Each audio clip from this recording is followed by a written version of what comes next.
Assalamualaikum warahmatullahi wabarakatuh.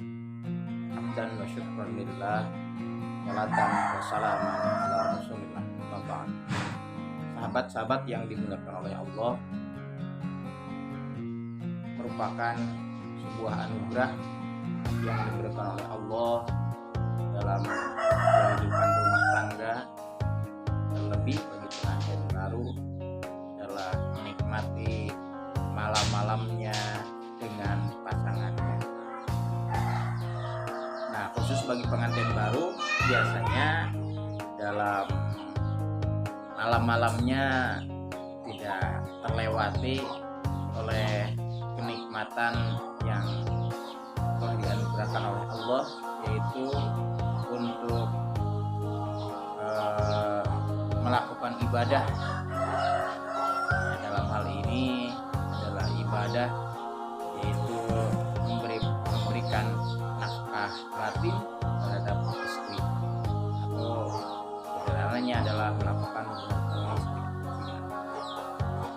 Nah, seringkali bagi pengantin baru, terlebih yang masih tinggal serumah dua, tentu ada ekspresi-ekspresi yang tertahan atau hal-hal yang ditahan, sehingga seringkali ini menjadi persoalan. Dan ini perlu saya ungkapkan hal-hal terkait itu. Nah, di antara persoalan tersebut adalah kaitannya dengan mandi besar, ghusl atau mandi besar. Seseorang ketika di malam hari melaksanakan hubungan suami istri, tentu di pagi hari karena memang harus melaksanakan sholat subuh, maka sebelum sholat subuh tentu wajib melaksanakan dulu mandi besar. Nah, kaitannya dengan ini tentu kan akan sangat menjadi sorotan, ya, walaupun sudah maklum, jadi orang yang sudah maklum bagi pengantin baru, tapi kan terkadang yang melakukan menjadi malu. Kalau harus setiap pagi mandi, ya, setiap bangun pagi mandi, setiap bangun pagi kemudian keramas, ya, kan menjadi bagaimana ya? Ya, di sisi lain memang ingin dilakukan, tapi juga kan malu. Nah, sebelum dilanjut, sahabat-sahabat yang dimuliakan Allah, sambil ngopi pagi silahkan dinikmati dulu kopi seadanya di hadapan. Baik. Nah, di dalam bab mandi ini, mandi besar ini, mungkin ada sesuatu yang tidak banyak diketahui oleh orang. Kalau orang biasanya pahamnya ketika malam hubungan suami istri, maka pagi-pagi harus mandi, keramas, lain sebagainya, kemudian sehingga orang serumah itu tahu semua, wah ini pengantin baru nih, pagi rajin mandi. Padahal sebelumnya pengantin boro-boro mau mandi pagi, ya kadang 9, mungkin nanti kalau udah keringetan baru mandi. Ini karena udah jadi pengantin, jadi mendadak mandi dia pagi. Nah, kalau dasar-dasarnya saya yakin sudah maklum ya, bahwa yang menjadi pokok di dalam mandi itu kan niat, ya. Yang pertama niat, ini disampaikan dalam salah satu referensi kitab fikih dalam Fathul Muin, ya, disampaikan, atau di referensi yang lain, kitab-kitab fikih yang lain pun disampaikan bahwa yang pokok dari mandi itu yang pertama adalah niat, kemudian yang kedua itu adalah ghuslu jami'il badan, membasuh seluruh bagian badan, ya, atau meratakan air kepada seluruh bagian badan, ya. Itu dua hal itu yang menjadi pokok di dalam mandi besar, ya. Di dua hal yang pokok dalam melaksanakan mandi besar, yaitu an-niyat dan ta'mimu jami'il badan. Niat dan membasuh seluruh anggota badan, itu yang pokok. Nah, dalam prakteknya biasanya kan niat kemudian sekaligus mandi membasuh seluruh tubuh. Nah, ternyata yang kedua ini dalam membasuh tubuh ini bisa juga tidak sekaligus melaksanakannya. Gitu.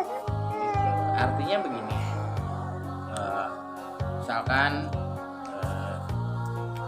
sambil niat kemudian hanya ketika malam setelah melaksanakan ibadah yang nikmat, nah kemudian setelah itu niat mandi besar dan yang dibasuh hanya misalkan rambutnya dulu ya, rambutnya dulu, setelah itu kemudian biasa duduk kemudian tidur lagi. Nah, sementara anggota yang lainnya belum dibasuh, anggota yang lainnya belum dibasuh.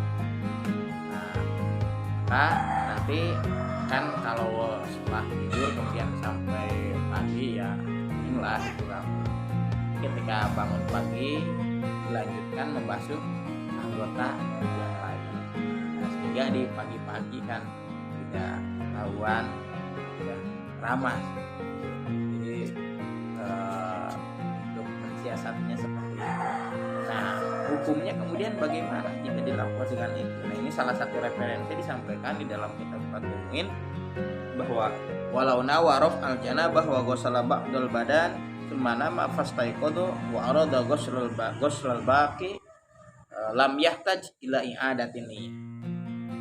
Kalau niat menghilangkan janabah kemudian membasuh sebagian dari badan kemudian tidur ya, kemudian fastaiqad wa arada ghuslal baqi kemudian bangun dan membasuh bagian anggota yang lain, maka lam yahtaj ila i'adatin niyyah, tidak diperlukan untuk mengulangi niat tersebut. Artinya boleh untuk membasuh bagian anggota dulu yang dibarengi dengan niat. Nah, kemudian anggota yang lain bisa dilanjutkan. Jadi salah satu caranya ya setiap pagi, walaupun setiap malamnya melakukan itu, kemudian setiap pagi tidak ketahuan. Jadi setelah melakukan itu kemudian rambut dulu dibasuh tentu dengan niat mandi besar, nanti anggota yang lainnya bisa dilakukan di pagi hari. Dan itu diperbolehkan secara fikih. Itu mandinya tetap sah seperti itu.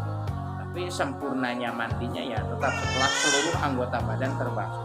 Kalau hanya baru niat kemudian yang dibasuh baru sebagian anggota, sebagian misalkan hanya rambut dulu, nah itu kan belum selesai mandinya. Artinya ya statusnya masih posisi orang yang junub statusnya. Tapi dengan catatan bahwa setelah niat membasuh rambut kemudian dengan catatan tidak ada ronde kedua gitu. Nah, kalau ada ronde kedua bagaimana? Nah, kalau ada ronde kedua, ronde ketiga atau mungkin seterusnya, maka ini ya harus dari awal, yaitu artinya setelah ronde terakhir maka di sana baru kemudian memulai mandinya gitu. Kalau baru ronde pertama kemudian membasuh sebagian, ronde kedua maka jadi nol lagi gitu, kita bisa kemudian langsung dilanjutkan menyelesaikan anggota badan yang lainnya padahal sudah melakukan ronde kedua. Tidak bisa. Atau bisa juga begini ya, caranya begini. Ini trik-trik ini kami sampaikan ya dalam rangka supaya terkhusus untuk pengantin baru bisa maksimal ya melaksanakan ibadah yang ngeunah gitu. Orang Sunda ibadah yang ngeunah itu bisa maksimal.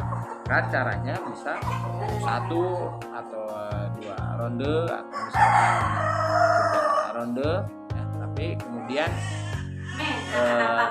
dilaksanakan di pagi hari ya, untuk melaksanakan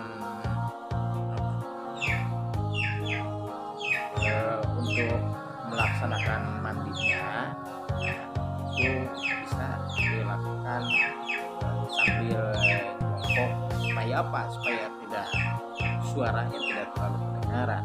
Nah, kemudian tidak penamasan juga ya, tidak apa, maksudnya hanya membasahi saja, tidak pakai sampo gitu ya, seperti itu.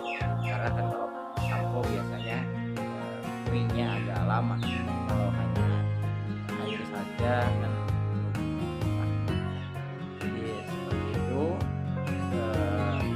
Yang jelas bahwa praktek membasuh sebagian anggota dulu, kemudian dilanjutkan ya, setelah bangun tidur untuk membasuh anggota yang lain.